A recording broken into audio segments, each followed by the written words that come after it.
What's up, squad? It's Brandon from the Bantu Sun. Thank you so much for joining me today. So, I had a back and forth conversation on social media today, and I really wanted to revisit that. The the content was originally around Niger nationalizing water or something to that sort. And whenever I hear that word nationalization, it always rubs me the wrong way. I think nationalization sets a bad precedent. What happened is, especially in a lot of mismanaged countries, because the government is not accountable, they'll start to blame others. Everybody except themselves, of course.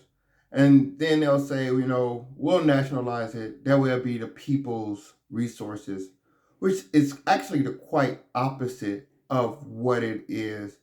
In actuality, a public company or a stock exchange company is for everybody because anybody can go in the exchange and access and actually earn an income, invest and earn an income from a publicly traded stock. When something is nationalized, you have to be the only people that really have true access to it is going to be those closely aligned in the government or closely aligned with the government. So I wrote a comment basically saying when I think of nationalization, it rings first thing that rings to me is cronyism and corruption. And this blew up like brrr, like comment on comment on comment on comment. And then I was gonna let it slide, but then I thought, this is a great teaching moment. So I started chipping away comment by comment. And to me it was a really asinine conversation. Like this is a 8-year old a conversation you can have with 8-year olds on the basis of economics. Market liberalization is quite common sense to me. People work off incentives. You look at somebody's home that they live in versus public housing. Which one do you think is a better quality home? A home someone lives in, more or less, or public housing? Like when public works come out, they always have the great unveiling. Everything's new, everything pristine. But 10, 15, 20 years down, when it's not making headlines in the news, you go visit some public housing places and see how well up to date they are. Or is this going to be the bare minimum? Or do you go to these places and a lot of them are going to be slums. In fact, a lot of stories I've read about slum lords revolve around public housing.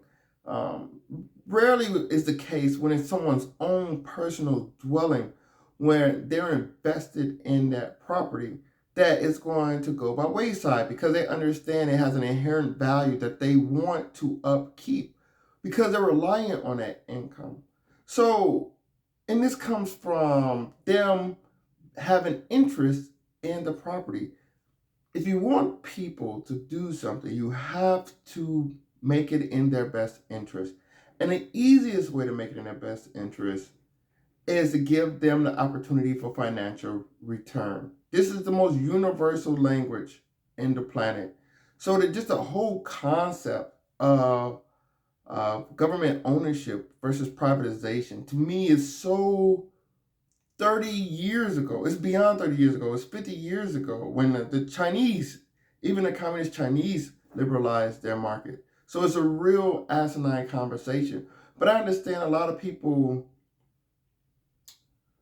make a lot of people like to play the victim card, and they'll come out there and they'll say, you're being taken advantage, et cetera, et cetera. And some people is they're highly susceptible to it. And the point is that on this planet, and this is a very important part, it is no one's job to make things easier for you. The West is not here to make life easier for non Western citizens. And this is universal. And I think the people that recognize this the most and shown it will have to be Asia, East Asia, Southeast Asia, because they were kind of like the first people to get hip to the game. Once colonialism started and the world was pretty much partitioned by mostly the Europeans, Western Europeans, I mind you, a few countries, um, countries started to look around and see what was going on. And one of the first countries on this, of course, was Japan. And what did Japan do? Immediately started sending its citizens across the world to figure out what the hell's going on. Learning military strategies from the Germans, learning naval strategies from the British, sending their children to universities in the Americas. They realized that the world had passed them by. They realized the world had passed them by, and they had to figure out what the hell happened. They did not sit there and bellyache saying, "Oh, you owe us something." What they've said was, "Okay, this is the game we planned. Let's play." And it culminated into World War II. But even after losing World War II, what did the Japanese do? They fell off the horse, they got back on it. And today, Japan is the fourth largest economy in the world, despite having little to no natural resources, a decline in population, and a homogeneous demographic. So, a lot of things that many Westerners will say will work against them. But they scratched and clawed their way back, recovering from two atomic bombs, and you have other countries out here that are still in the whining stages. And this complete concept, and every country is different. I'm not saying 100% market liberalization is your answer. I've been to multiple countries, and they use government to fit the culture. China is a relatively liberalized economy, but they exercise strong government control in some areas because it fits the culture. I've seen, for instance, in Australia, there's a tiered unemployed uh, payment. It's a cleared minimum. It's a tiered minimum wage. Excuse me. So if you're a 15, 16, you make one minimum wage. And that's going to be a little bit less than if you're 17, 18. And that's going to be a little bit less than if you're 19, 20, etc. Something to this sort. Now, this is the government getting involved. But it fits the culture because you still have a market economy. And what the government is doing, it has flipped the financial incentives.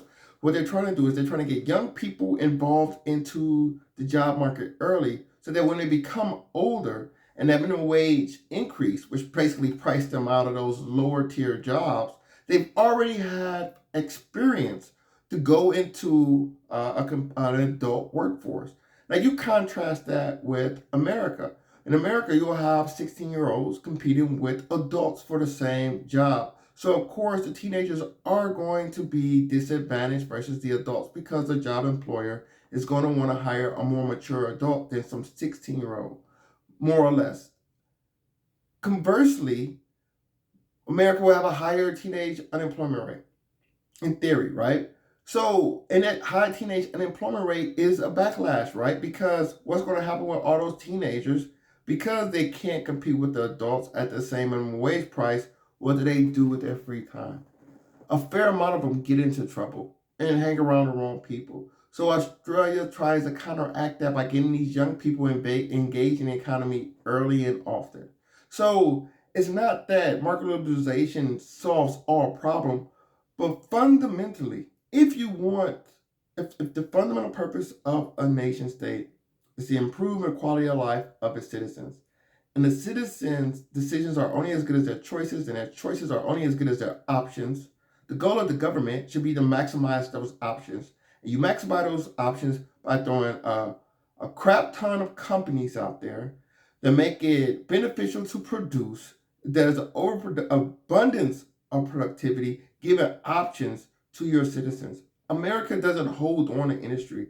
It outsources a lot of its industries and it imports goods. So you'll see goods from Korea, Japan, German automobiles, French wines, Greek olives, um, British engines. But what they do is now they're working and they're making each other rich, and it's and basically building up the alliance. America's not focused on trying to be self-sustaining.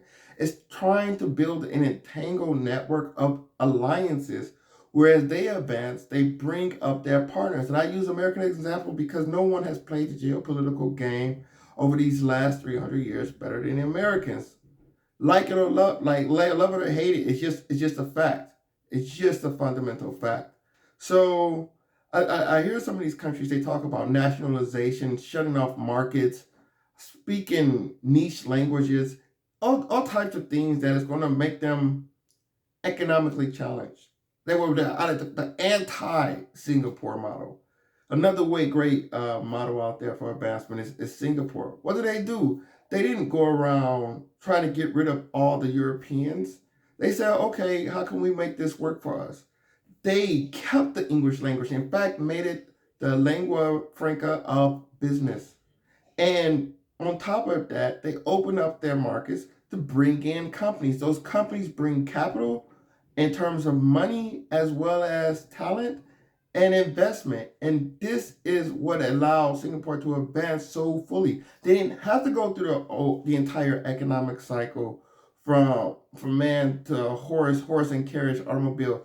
They were able to find somebody with an automobile, tell them, hey, make your automobile here, and they hopped on that buggy and they just started from there. They didn't start at the very beginning. So it says a lot about partnerships. But more of the story is just don't be goofy and acknowledge the fundamentals of economics. And that is market liberalization has been the greatest boon to human innovation and human development in the history of man. Um, this is an immutable fact. But I still appreciate to hear your comments. Like, share, subscribe if you enjoy the content. Until next time, take care. Batu up.